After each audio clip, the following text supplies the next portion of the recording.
much. Right. And thank you all, everyone. We're really excited that you are here to learn a little bit more about Project TAPP. Project TAPP stands for Teaching Autism and Practitioner Preparation.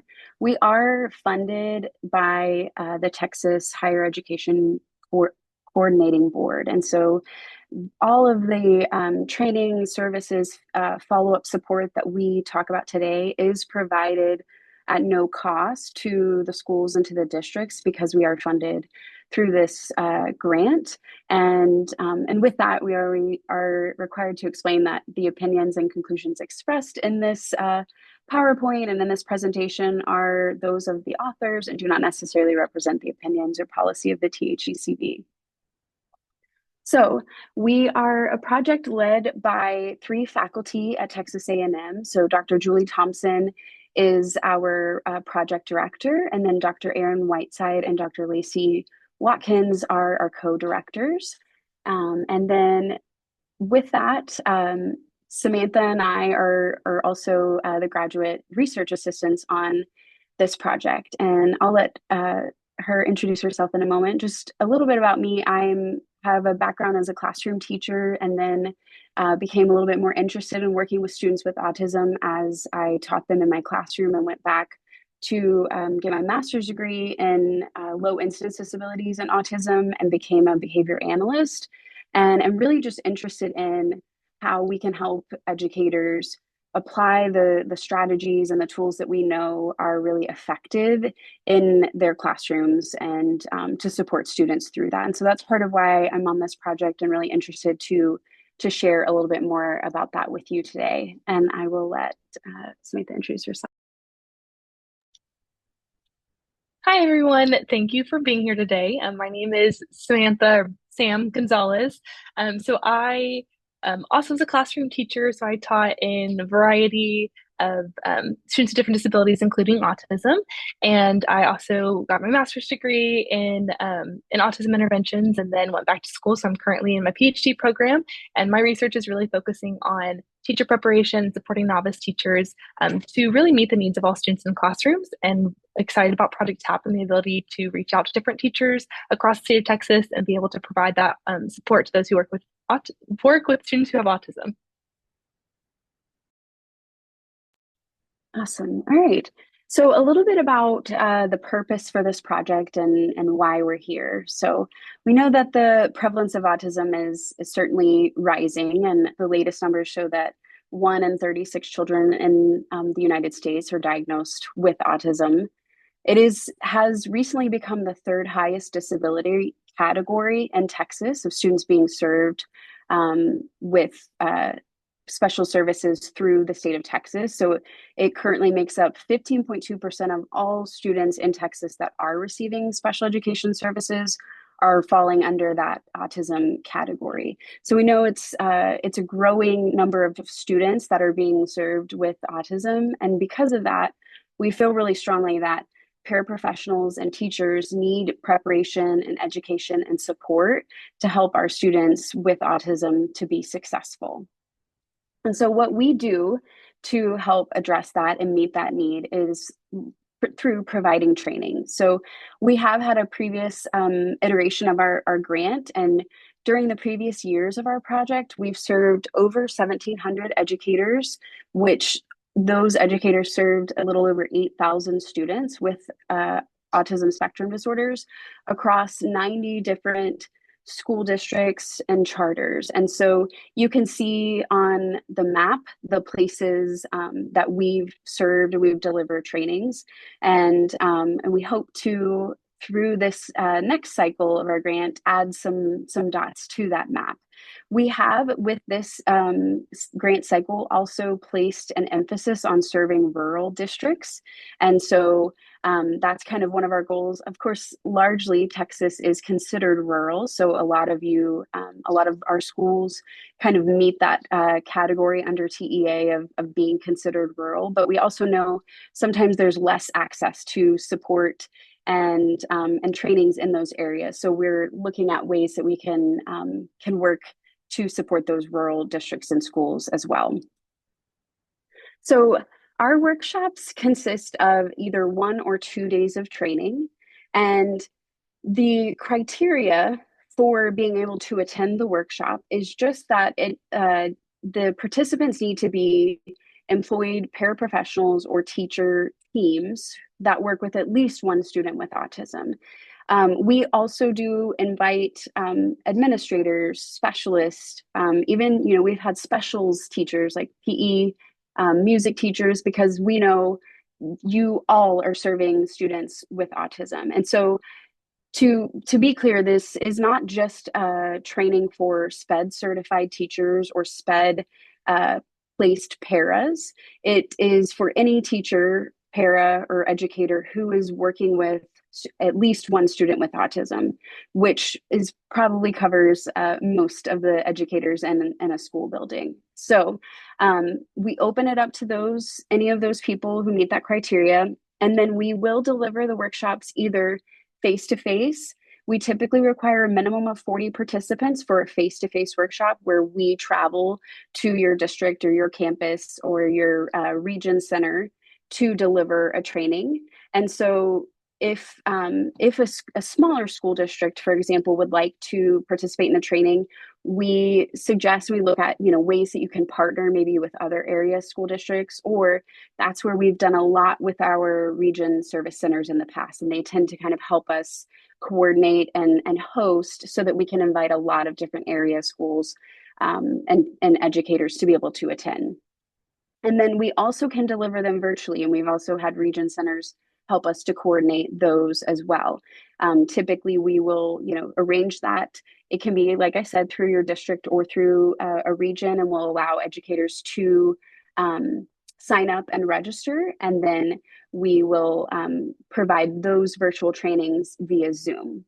And I'll go over a little bit more about the topics. I noticed Tessa raised your hand, so I don't know if you have a question or if so are these workshops during the weekday? That is historically how we've delivered them. Oh, okay, no worries. I know sometimes might be accidentally clicking a button.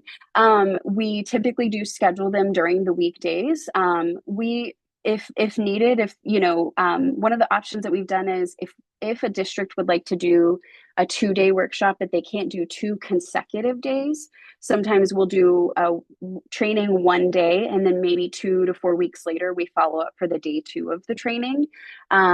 Often another option that we do is we deliver the training for 2 days, and it's for example, like day 1 of content, we deliver the training twice.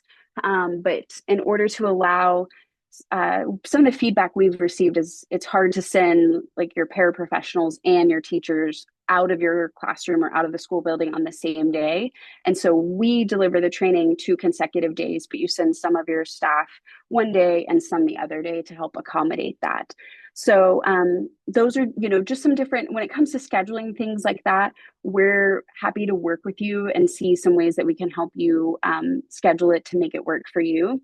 And private schools, yes, are eligible to take part in the training as long as your educator participants meet that criteria of working with at least one student with autism. You're eligible to take part. These are great questions. So yeah, please keep sending those in the chat.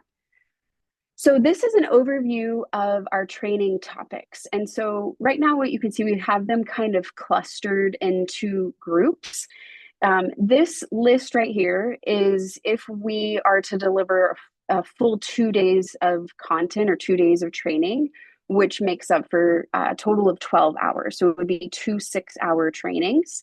And we've also, through this kind of, I'll show you this on the next slide, come up with some different like menu options of this. So as we've based these topics off of feedback from educators and paraprofessionals, and people in the districts sharing with us, these are topics that we need a little bit more training in. And first being just learning a little bit about autism, learning some of the characteristics and the traits, and then we kind of build from there on how all of these other strategies and things that we cover support students with autism. And so we structure them based first just kind of on an understanding, and then what are some of the things that you can do, some of the things that you can implement. Some are focused a little bit more on an instruction piece. We also talk a little bit about data collection and small group instruction, and then things that we can do to help hopefully decrease the likelihood of any of those disruptive or challenging behaviors and promote the likelihood of those more appropriate behaviors that we would like to see. And so this is, again, our overall topics, but we also are interested right now too in hearing from people. What are some other topics that maybe you would be interested in that you feel like are not covered on here? And so when you receive the feedback form at the end of this session, we'd love for you to include any of that on there as well. And then, like I mentioned too, when we get to the process where we're scheduling the training with you, we'll talk about individualizing this to meet the needs of the staff that are attending the training. And so again, at the very bottom here of this slide are some different options. So also based on feedback that we received last time, we did hear sometimes 2 days of the training wasn't necessarily feasible, and it also maybe wasn't something that they felt was required. And so we've adjusted this to 1 day training as well. So that is an option. You don't have to use all of the topics or attend or schedule a full 2 day training. So we've adjusted this again to try to kind of base on what the needs are for you. And so again, our goal is to be as effective and as efficient as possible. So if we can cover a lot of topics in 1 day and not have to remove people from their classroom for as many as 2 days, then we want to try and do that for sure. And so those just show some different options of groupings that might be beneficial, and the approximate times that those sessions would last if you use those different groupings. And so after we deliver the training, we do provide some follow-up support as well. And so when all of the participants that attend the training will, if they would like, they'll be able to receive follow-up emails. And it's just a way of kind of reminding participants of the topics and the things that we covered, and then also sharing additional resources. So we know the day that you're there, you kind of get it's information overload. So this is a way for us to share and continue to keep sharing resources and things that are helpful after the day of the training. There is also the opportunity after you've attended the training, if teachers would like to receive more individualized coaching on specific types of interventions, there's the opportunity to participate in that through another research project that we have through Project TAPP. And so if that's something participants are interested in, we can talk with them about how that would work and how we can support them in that more individualized coaching. And in the future, we are also working on creating more on-demand modules. So the topics that we get a lot of requests for, making training modules for those so that people can access them virtually and on their own time, and that can be something that remains available for people to access and refer to. As part of the training, everyone who attends receives the training regardless of agreeing to participate in research. But we are interested in seeing how effective the training is in increasing educators' knowledge. And we also want to see and gather what are, again, the needs that teachers are reporting and pairs are reporting that they need on training, and how, what are some different things that are helpful to them. And so we do include in our training some pre and post assessments and some opportunities for feedback. We include those for everyone, but participants do have an opportunity to give their consent for us to use those responses to share in a research format. And so we'll compile those and share them either in presentations or potentially in publications. All of that information is de-identified, and we will cover that in the consent process. But it just, again, allows us to learn from and then share with other people what our project is doing and how it has been effective. And again, that's something that is totally, it's not a requirement to attend the training. It is completely optional. And so that's kind of the gist of it. And then from there, obviously, we hope to partner with you. I know we have a lot of different people on this Zoom. So some of you might be a classroom teacher and you're maybe interested in getting more of a training like this for your school or for your district, or maybe you are in a position to arrange and schedule something like this. And so these are just kind of our steps, if you will, of things that you can do. So if you are interested, you can host a workshop. So like I said, it could be something that you host virtually or in person, depending on, what your capabilities are and what your needs are. And you can also partner with other school districts, right? So if there are other schools and areas around you that you also think might benefit from this, please share this information with them. Please let them know. And we would love to kind of group people together and provide the training to them as well. If you are interested in receiving a training either for your district or region, we have a link to a form to fill out that we'll share in just a moment. And that's for, if you are interested in potentially scheduling it or hosting one. If you're just interested and you would like to maybe share this with maybe a director or an administrator in your campus, if you're not necessarily the person who might be able to book and schedule the training, please, feel free to reach out. We are happy to share our flyers. And yes, we'll share the overview of training topics as well, so that you can share that with anybody who might be able to book or schedule something. So um, I think that's about it. So right now we'd like to just open it up for questions for all of you.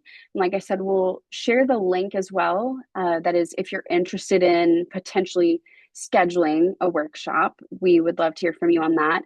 And yeah, we'll just kind of open this time up for questions for everyone as well. If you have any questions about the contents or the trainings. Lindsay, would you mind going back to the slide with all the topics? Yeah. And can you walk us through like maybe what does a training look like and the length of time when you say like a day training, is that like an 8 to 3 or Mhm. maybe just walk us through what the trainings look like? Is there activities? Yes, exactly. So we do, it is typically a 6 hour training. We tend to work with because different people kind of have their own or their usual start times, but we typically do like an 8:30 to 3:30 or a 9 to 4, with a break for lunch in between. And it is kind of a mix of content, or how we deliver the content. And so we do embed a lot of opportunity for participation. We have we have lots of videos to show things. That's always kind of been really helpful to like see examples of some of the strategies that we're talking about in action. So like I mentioned, we'll start the morning with usually getting some background information from the participants, and sometimes we'll gather that in advance too when people register, just to kind of see everyone's experience, what is their knowledge currently. And then we, throughout the training, have like I said, a mix of lecture style instruction, and then we invite a lot of participation and practice. And so we do provide handouts as well for participants, and just a way for everyone to kind of follow along. And also there are different activities. And so when we talk about things, we want it to also be something that you can turn around and apply. And so we'll have you kind of think of students that you work with and how some of the scenarios or the examples that we're talking about might apply or relate to them. And so and that's kind of we'll take some breaks in the morning and the afternoon as well. We do also try to use a lot of different strategies to help with attending and participation. So we also do give out, tickets for participation. And we'll, at the end of the day, we'll do some like door prizes for different things for the participants as well. So there's always the potential for that for anyone that's attending and participating to win some different swag and prizes and things like that. And yeah, and so the again, the typically what we'll do is schedule a full day workshop, but we can adjust the topics based on the need.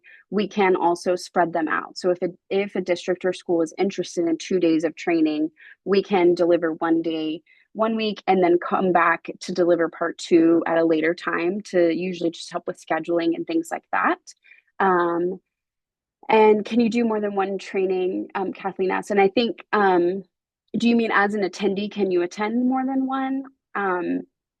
Because we will travel around. We actually already have one scheduled at Region 1, which is down in South Texas, that will be going in October. So if any of you are in that area, look up your ESC website. They should have a registration up for that. And yeah, and so typically we'll share, if you're interested in attending more than one training, we'll typically explain like what the topics are, because again, we tend to break it up into a day one and to a day two. And so if you've attended both day one and day two, you will have covered all of the topics. But if you only maybe attended day one, you can still attend the day two training at a later date if we don't schedule them back to back. So any other questions? It looks like there was another, excuse me, a follow-up question. When they were asking, does the one training cover all of the topics? Or would they need to schedule a second training to cover additional topics that they were interested in? Yeah, so we typically, so what you see on here, typically the left side is would be day one and the right side would be day two.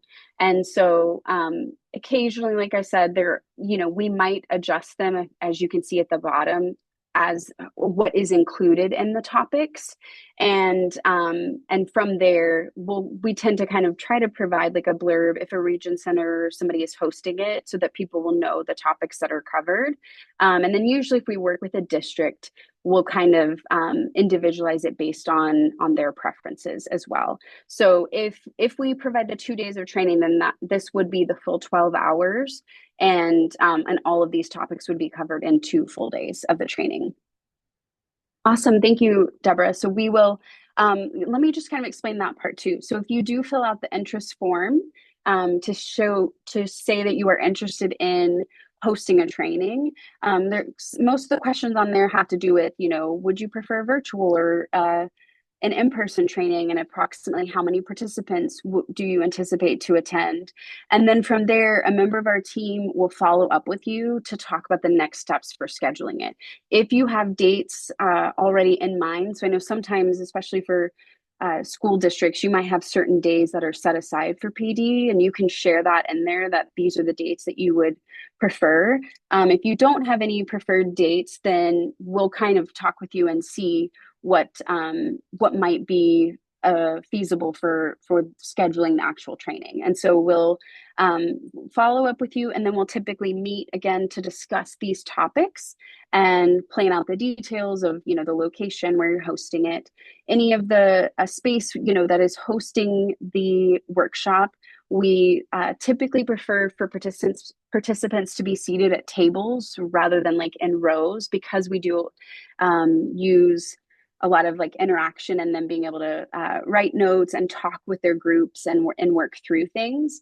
But we'll work with you on things like that. So whatever you have, we'll make work. But that's typically our preference. And then obviously a projector and things with sound and all of that for the actual workshop presentation. And then so we'll talk with you about that, and we will travel to you if you are booking it in person. And again, those costs are not those are covered by the grant, and so there's no cost for any of these trainings or the travel or any of that, because we are funded through the THECB grant. Any other questions?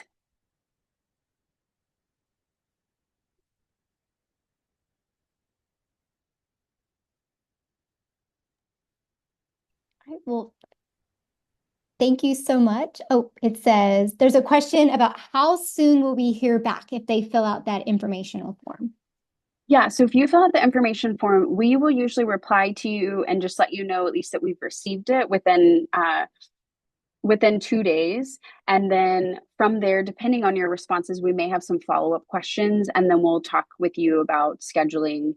But usually we'll meet with you over the phone or via Zoom to kind of talk through the details. And so you should hear from us within 2 days, just as that initial response, and then we'll talk about the next steps of scheduling a meeting. And so for the a la carte, basically the way that we have set that up is just if you are not necessarily able to schedule 2 full days of the training. And so when we say that, what we mean is we would do either a 3 hour, so a half day, or a 6 hour package or a training. And so if you are interested in not using the full 2 days of the training, then we'll talk with you about those topics. And usually what that means is we'll just meet with you, and it's more of like a scheduling process, and seeing when to schedule them and how to do how to, what topics that you would like covered. If you are someone who is here, as a teacher or a para, and maybe your school or district or region isn't necessarily hosting a training, one of the things that we also will do is anytime, particularly if a region center is hosting it and they're hosting one virtually, we ask them if they're willing to open that up. Usually what they'll do is, allow the schools and districts in their region to register first, and then we can share and let those of you know who maybe would like to attend virtually, but there's not one being hosted for you specifically in your area. We can share, and if you're able to attend on a date when a region center, for example, is hosting it, then you can sign up and attend that kind of on your own. So that's another option if your school district or school isn't necessarily hosting one. Yeah, exactly. And so please do just kind of share the information with your school district. And we've done a mix of both, right? So we've done working through region centers, and we've done districts who just on their own would like for us to train maybe all of the paras in their district. And depending on the size of the district, sometimes that's easier than others. And so if you don't have that though, then it might be possible, like Shannon said, to join or attend with another region center that's near you. So and please do just reach out if that's something that you're interested in, especially because like we mentioned, with the hoping to try to touch and be able to reach more of these rural schools, we know that you might not necessarily be able to host a training entirely at your rural district. And so that's where we can also help look at what are some schools or districts around you that maybe we could partner you up with. Or that's where also I think a lot of the virtual training might come in handy to be able to reach more people that aren't nearby a face-to-face presentation that's going on.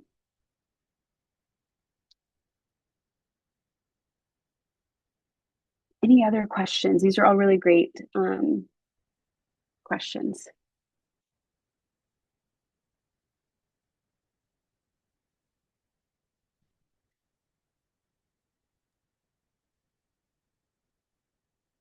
Right. And so, yeah, if you are interested, we've got the link that Sam shared to kind of to reach out. And no, it does not have to be 2 consecutive days. We can space them out. We'll work with you on the scheduling piece. Nope, there's no cost. Yep. So, because we are funded through a grant, there's no cost to the schools or districts hosting the training.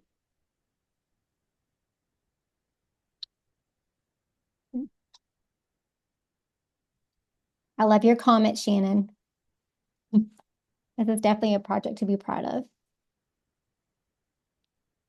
All right. Samantha, would you mind sharing that link one more time for them to join for more information? And then I'm also going to share a couple links in the chat box for y'all. I have the Project TAPP website, and as well as just a reminder that I will be sending a follow-up email. We'll have a way to get in contact with Lindsay and Sam. I'll have a link again to request more information. And then there is an evaluation survey just to let us know how we've done with the informational. Yes. Oh, thank you, Lindsay. And then, Lindsay, there was a question about the training related to autism. Yeah, so our because our grant is funded through a let me get to that, is funded through an autism grant program through the Texas Higher Education Coordinating Board. The focus of the training is for teachers, any educator that works with at least one student with autism. And so our training topics do cover learning more about autism and then strategies, evidence-based practices, different tools and interventions that teachers and peers can use when they're working with students with autism. And so that's the general focus of the grant or of the training based on the grant. So all of the topics that we shared are related to working with students with autism.